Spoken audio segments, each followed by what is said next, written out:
जीवन को अगर अच्छा बनाना चाहते हैं तो उसे अपने जीवन को अच्छे संस्कार से भरना होगा। जिसे संत गुरुजन कहते हैं, सकलो दुर्मति दूर भगाओ, कागा की गति छाड़ी के हंस गति अपनाओ। जब तक हम अपने जीवन के बुराई को समाप्त नहीं करेंगे तब तक हमारा जीवन अच्छा नहीं बन सकता है। यह संसार में हमें जहां तक दिखाई देती है, अपने जीवन में हमेशा दुर्मति ही दिखाई देती है, जिससे हमारे जीवन में अच्छे संस्कार, अच्छे विचार से दूर नहीं रहने के कारण हमारा जीवन अच्छा नहीं बन सकता है। तो जहां तक बन पड़े मनुष्य जीवन में हम अच्छे विचार को रखें, अच्छे संस्कार को भरे और अच्छे रहन सहन के प्रति अपने जीवन को यापन करें, क्योंकि यह जीवन आपको दोबारा मिलने वाला नहीं है। यही मानुष जीवन में आप जो चाहे कर सकते हैं। भक्ति के क्षेत्र में हो, सेवा के क्षेत्र में हो, त्याग क्षेत्र में हो, वैराग क्षेत्र में हो, जो चाहे आप कर सकते हैं। क्योंकि यह हमें संत गुरुजन इशारा करते हैं, जो मनुष्य जीवन में हमें गुरु ज्ञान की बहुत जरूरत है। हम लोग ज्ञान के अभाव में भूल कर बैठते हैं, जिन्हें संत गुरुजन कहते हैं। जो भूल में जो शिक्षा दे गुरु ज्ञान उसी को कहते हैं। श्रद्धा सहित गुणदान करे गुणवान उसी को कहते हैं। राग द्वेष से निर्भर है मुक्तवान उसी को कहते हैं। और संसारिक उलझन से बचना चाहे मुक्तवान उसी को कहते हैं। तो यह मनुष्य जीवन में जो व्यक्ति के जीवन में अगर भूल है तो भूल को अगर हमने सुधार कर लिया तो समझ लीजिए हमारा जीवन सुधर गया। अगर भूल पे भूल हम करते रहें और हमें अगर सुधार अपने जीवन में नहीं हो रहा है तो सत्संग में आने से और सत्संग में बैठने से हमारा बहुमूल्य समय व्यर्थ जा रहा है। कहीं भी सत्संग हो रहा है तो उस सत्संग में जाकर के अपने आप के जीवन में सुधार लाना, अपने जीवन में बदलाव लाना, तभी हमारा भूल समाप्त हो सकता है।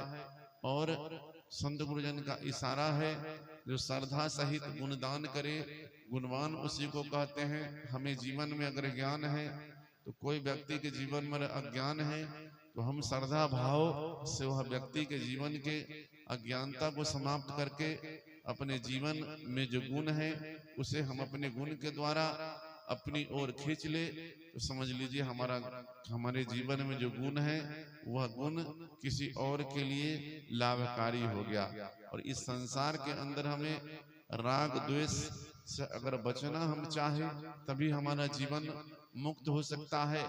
आज हमारे जीवन में राग द्वेष ईर्ष्या छल प्रपंच से भरा हुआ है, जिससे हमारा जीवन आगे नहीं बढ़ सकता है, हमारे जीवन में सुधार नहीं हो रहा है। तो सुधार करने के लिए हमें विकार को छोड़ना पड़ेगा, जिनको संत गुरुजन कहते हैं निर्विकार निर्भय तू ही और सकल भय माही, सब पर तेरी साहेबी तुम पर साहेब नाही।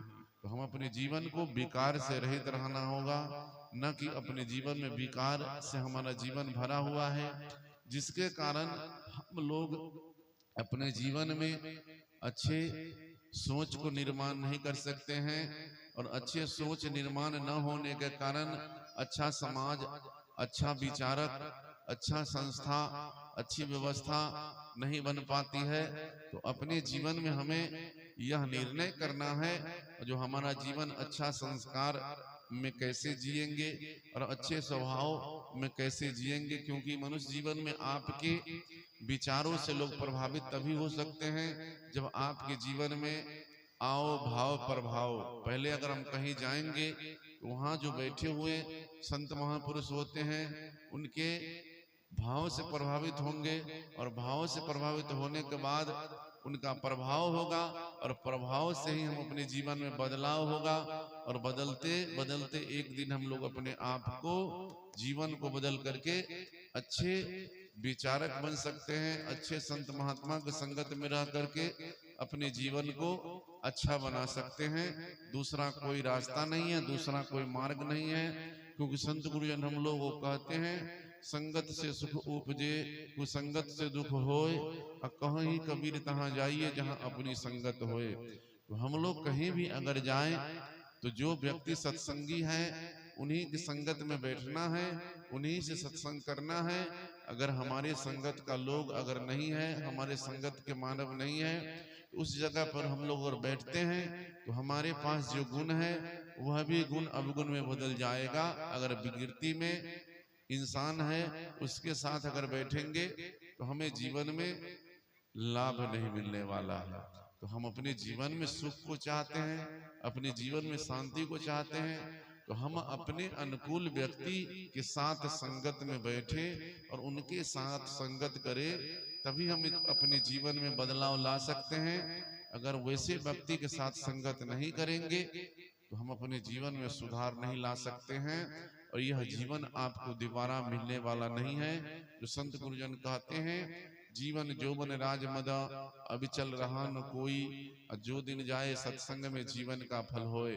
यह मनुष्य जीवन में हमारा जीवन तभी सफल है जितना समय हम लोगों ने सत्संग भजन में दिया, अच्छे काम में दिया, अच्छे संगत में दिया, वही हमारे जीवन का फल है। अन्यथा जो समय हमारे जीवन में बीत गया, समझ लीजिए वह निरर्थक है, वह मनुष्य जन्म निरर्थक है।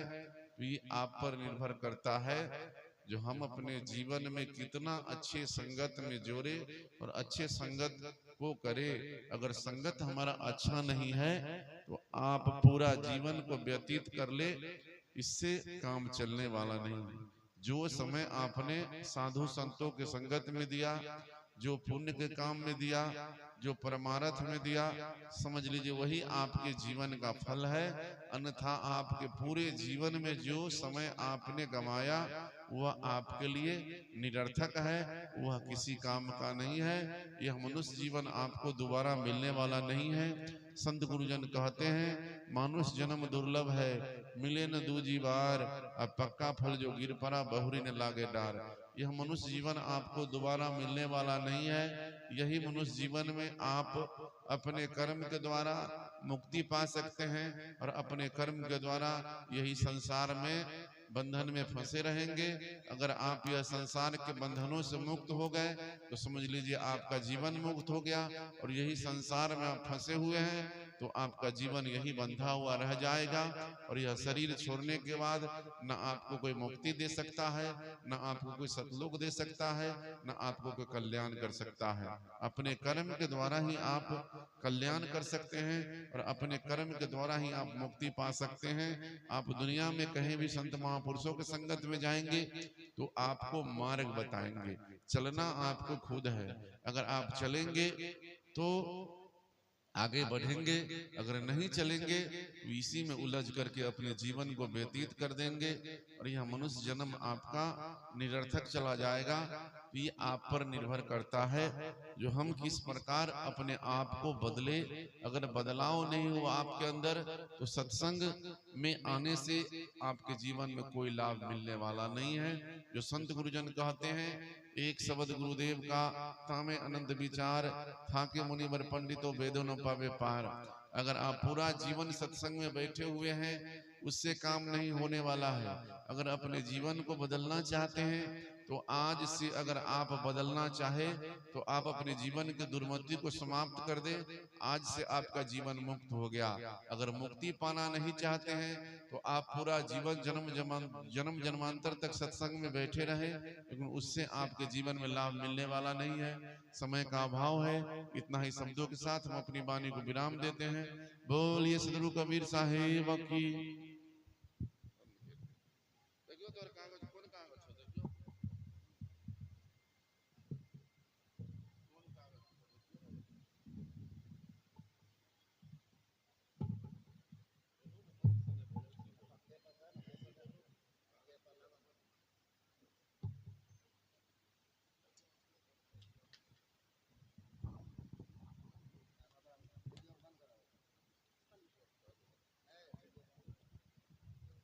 सदगुरु कबीर साहिब महाराज की जय।